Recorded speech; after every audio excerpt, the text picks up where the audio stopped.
The Great Tribulation. Premillennial doctrine teaches that after the supposed rapture of the saints, the rest of the world's population will be left on the earth for a period of 7 years. Now, during this time, they will experience what they refer to as the Great Tribulation. This is supposed to be a period of severe suffering. In fact, it's supposed to be the most intense suffering and persecution the world has ever known. Now, where do they get this idea? Again, it is a misuse of Matthew chapter 24, particularly verse 21. The Bible there says, "For then there will be great tribulation, such as has not been since the beginning of the world until this time, no, nor ever will be." Now, I want you to understand about this passage that it is not discussing the end of time. This is a passage talking about the destruction of Jerusalem. Jesus said a few verses later in Matthew 24 and verse 34, "Assuredly I say to you, this generation will by no means pass away till all these things be fulfilled," until all of these things take place. And so the tribulation that Jesus discussed in Matthew 24:21 actually did take place within that generation. That is what Jesus promised. In fact, history tells us Matthew 24:21 occurred less than 40 years after Jesus made the statement when the Roman army attacked the city of Jerusalem. Now, sometimes people will object to this concept that this is something in the past, this is something that has already occurred, that this tribulation is something historical rather than a future event. And their objection will be on the basis that the text says that this tribulation would be the worst tribulation the world had ever seen or ever would see. And they will argue that more people died in the Holocaust than during the attack on Jerusalem. They will argue that surely there have been worse events than what took place in the destruction of Jerusalem.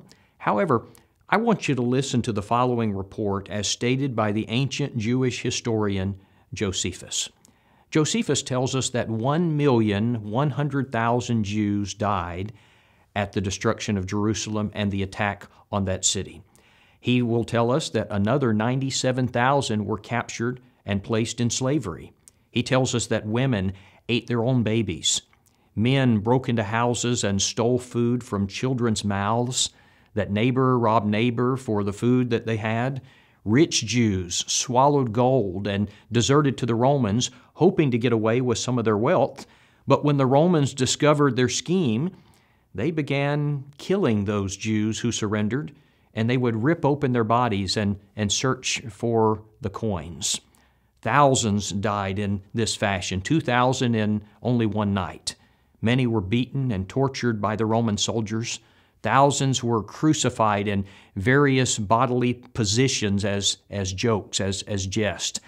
This was done until all of the wood had been used as crosses, and even places to erect crosses were filled. By actual count, 115,880 bodies were carried through one gate in 3 months. There were 600,000 in all thus disposed of.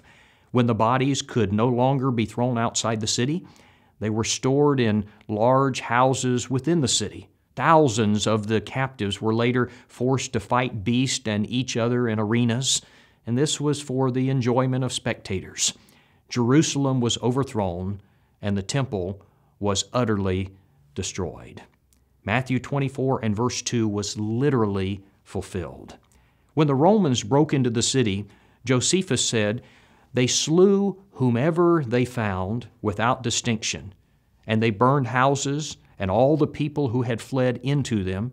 And when they entered for the sake of plunder, they found whole families of dead persons and houses full of carcasses destroyed by famine.